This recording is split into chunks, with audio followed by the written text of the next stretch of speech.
Una de las expresiones artísticas más conocidas de la cultura mochica son sus huacos retratos, y en este episodio hablaremos de dónde vienen, quiénes eran representados y para qué sirvieron.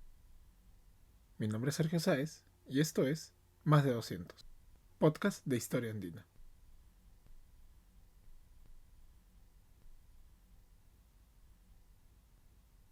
Muchos de ustedes quizás han visto ya cómo son los huacos retrato, sea por las noticias, una visita a un museo, en páginas de internet.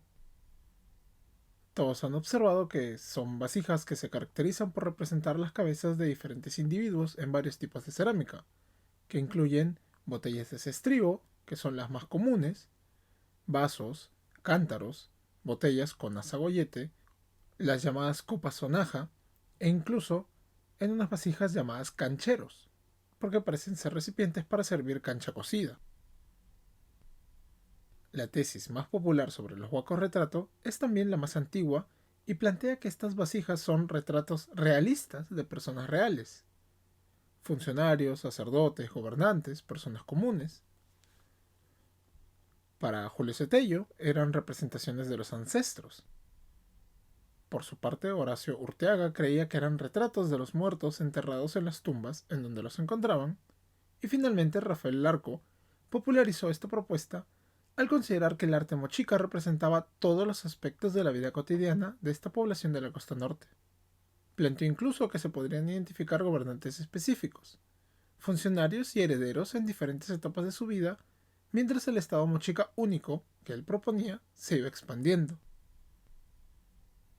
Diversos investigadores han seguido postulando nuevas hipótesis, pero siempre partiendo de la idea de que son representaciones realistas.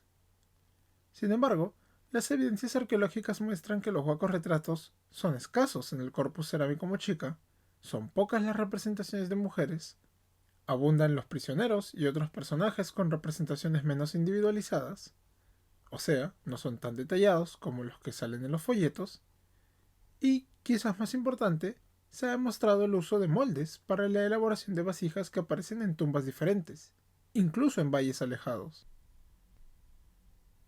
Es por ello que las más recientes propuestas que siguen la hipótesis realista consideran que más bien se tratan de rostros de gobernantes en diferentes etapas de su vida, como hace el arqueólogo Christopher Donnan. Ya no los consideran necesariamente como representaciones de la sociedad mochica en su conjunto, ni siquiera de toda la clase gobernante. Los huecos retratos serían solamente representaciones de las máximas autoridades. Otra línea de investigación fue la seguida por Anne-Marie Hockenheim y Christoph Makowski, quienes consideraron que no eran retratos per se, sino que se representaron las funciones de personajes asociados con el aspecto religioso mochica. Ello porque los tocados de la mayor parte de los huecos retratos son los mismos que los de los sacerdotes de las representaciones pictóricas. En segundo lugar aparecen los prisioneros, que probablemente representan a los sacrificados en las ceremonias religiosas. Y entonces, ¿son retratos o no? Como siempre, tenemos que ir a los contextos arqueológicos para empezar a investigar. Lamentablemente, muchos de los huecos retratos han sido recuperados en huaqueos y los contextos bien documentados escasean, pero la información que sí se maneja nos permite identificar características interesantes. En primer lugar, los huecos retratos son elaborados a lo largo de toda la secuencia mochica. En nuestro anterior programa mencionamos una división amplia entre mochica temprano, medio y tardío. Grosso modo, al temprano corresponden las fases mochica 1 y 2, al medio la fase 3 y 4, y al mochica tardío el final de la fase 4 y 5. ¿Por qué menciono dos sistemas de ordenamiento cronológico? Pues porque la secuencia inicial de 5 fases del arco fue planteada sobre todo con material sureño.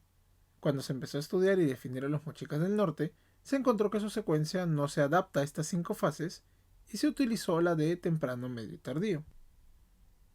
En este caso, los huecos retratos se ajustan más con la secuencia de 5 originalmente planteada por Larco. Y acá tenemos un punto importante. Los huecos retratos son entonces de los mochicas del sur. Si quieren saber qué diferencia los mochicas del norte de los mochicas del sur, los invito a escuchar nuestro episodio dedicado al tema. Bueno, ¿no hay acaso huacos retratos del norte?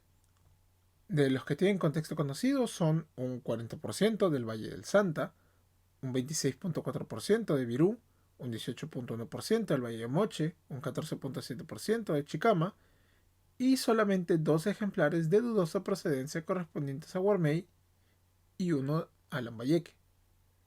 La evidencia es entonces abrumadora. Los huacos retratos son uno de los elementos que diferencian a los mochicas del norte de los mochicas del sur. Y siguiendo con su secuencia propia, un 88.3% corresponden a la fase mochica 4. Son escasos antes de esta y no existen para la fase mochica 5. Mochica 4 fue la época de mayor calidad técnica de la cerámica y por eso los huacos retratos serían tan detallados, capaces de expresar sentimientos y la edad de los individuos inclusive. Siendo así, los huacos retratos deben entenderse en el contexto de mayor expansión de los mochicas del sur, su época de auge, por llamarlo de alguna manera. ¿Qué función tenían entonces? Como hemos mencionado, buena parte de los huacos retratos no son retratos como tales.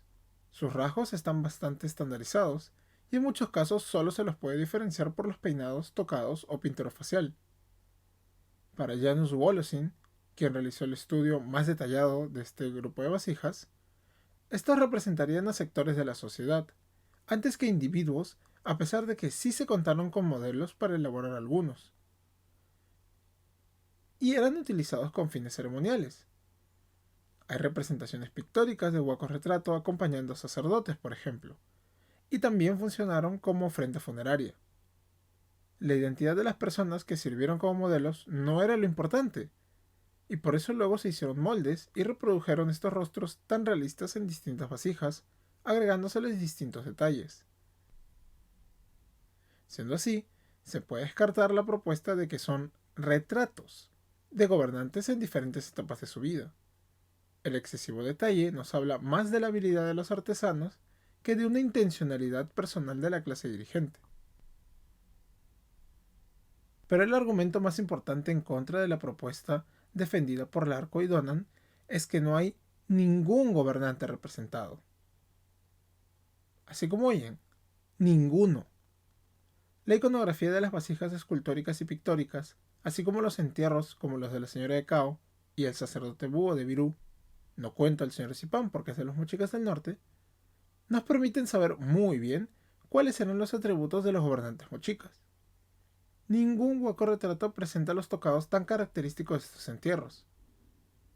En realidad lo que tenemos son un 0.3% de cabezas trofeo, un 1.4% de guerreros moche, un 1.5% de mujeres, un 1.7% de muertos vivientes, un 8.4% de niños, 9% de prisioneros, 12.9% de hombres recuay y, dominando todo, un 44.5% de sacerdotes moche. Ni un solo gobernante. Las escasas cabezas trofeo que representan la cuerda que pasa por la boca para sostenerla o tiene los rasgos de los prisioneros torturados de la iconografía, las mujeres representadas suelen tener la boca abierta, por lo que Woloszyn considera que están relacionados con los llamados huecos eróticos. Los niños, por otro lado, son un misterio. Algunos cuentan con tocado y otros no. Y quizá alguno de estos ejemplares puede representar personas con alguna enfermedad antes que niños. En última instancia, esta identificación es hipotética. Por su parte, los muertos vivientes se tratan de individuos con rasgos deformados para darles una apariencia cadavérica. Estas vasijas cuentan con muchos atributos como tocados de diferentes tipos, diademas y collares, y es por ello que Woloszyn los relaciona con las escenas de baile de los muertos de la cerámica pictórica. Por su parte, el elevado número de personajes recuay es interesante porque, entre guerreros y prisioneros, son más numerosos que su contraparte moche, caracterizados por su típico tocado cónico. ¿Cómo se sabe que son recuay? Pues porque los peinados y tocados repiten los motivos que aparecen en el arte de la Sierra de Ancash, y porque también aparecen en las escenas de arte moche en donde luchan costeños y serranos. Para Woloszyn, debido a que en las batallas rituales mochica era importante despojar al rival de su vestimenta para sacrificarlo, se tenían también huacos retratos recuay como un reemplazo simbólico de un prisionero real. Finalmente, el mayor número de huecos retrato corresponde a los sacerdotes mochica y los diferentes tipos de ellos. Cada uno cuenta con tocado y pintura facial característico y se los puede correlacionar con los ejemplares que aparecen en las vasijas pictóricas, dirigiendo alguna ceremonia en particular. Prácticas sexuales, artesanales, tocando música, en escenas de caza, curanderismo, tejiendo, en batallas rituales o dejando ofrendas. Su elevado número llevó a Wolosin a considerar que quizás su función como ofrenda funeraria era la de proteger al fallecido invocando el rol de los sacerdotes. Un detalle importante es que las diferencias de calidad entre los huecos retratos tienen un significado. Las vasijas más esquemáticas, con menos inversión de trabajo, corresponden a los que habrían sido considerados como sectores poco importantes, en este caso las mujeres, los niños, los guerreros y los muertos vivientes. Son los sacerdotes, prisioneros y personajes recuay los que reciben mayor atención. Como señala Wolosin, el grado de individualización de un retrato dependía de la posición social del grupo al que pertenecía el retratado y no de la habilidad del artesano. Por eso también sacerdotes, prisioneros y personajes recuay aparecen tan bien representados en los diseños pictóricos, mientras que mujeres, niños y guerreros también reciben un tratamiento esquemático allí. ¿Por qué representaron solo a estos sectores de la sociedad? ¿Por qué los recuay tenían tanto peso? ¿Qué llevó a que desarrollasen un estilo realista durante la fase Mochica 4? Como siempre, hay varias preguntas sueltas que esperemos futuras investigaciones puedan ayudar a resolver.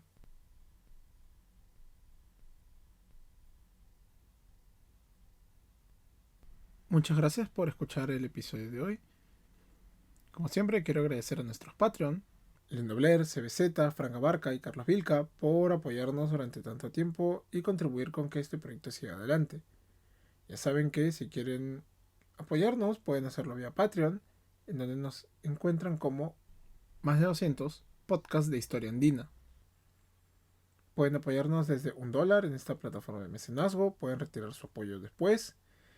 Y recuerden que de todos modos los programas van a estar subidos de manera gratuita en iVoox, Spotify y YouTube. Agradeceremos que nos comenten sus opiniones, que nos dejen críticas, alguna sugerencia en la caja de comentarios de iVoox, en la caja de comentarios de YouTube o a nuestra cuenta de Twitter en donde estamos como @más de 200 en número. Y bueno, en este caso las fuentes se reducen a una sola, el libro de Janusz Wolosin del 2008, Los rostros silenciosos, el retrato de la cultura moche, publicado por el Fondo Editorial de la Católica. ¿Por qué recurro a un solo libro? Yo por lo general intento utilizar varias fuentes para que se contrasten las opiniones e incluso presentarles las propuestas contrarias de darse el caso. En nuestro programa de hoy decidí utilizar el libro de Wolosin exclusivamente, pues es el trabajo más extenso y sistemático sobre este tema. Y porque, bueno, la mayoría de las propuestas mencionadas previamente no aportaron mucho. El mismo Wolosin en su introducción histórica menciona cómo los estudios han repetido muchas veces ideas preconcebidas, comparaciones con el arte occidental del mundo clásico. Y bueno, yo creo que mejor trabajo que el de Wolosin no hay hasta ahora. Y si bien hay siempre nuevas investigaciones, falta un trabajo así sistemático. Este libro, por si acaso, lo pueden encontrar gratis en el repositorio del Fondo Editorial de la Católica, junto con otros libros de arqueología e historia que son bastante buenos. Bueno, eso ha sido todo por este episodio. Muchas gracias por escucharnos. Los espero en el siguiente.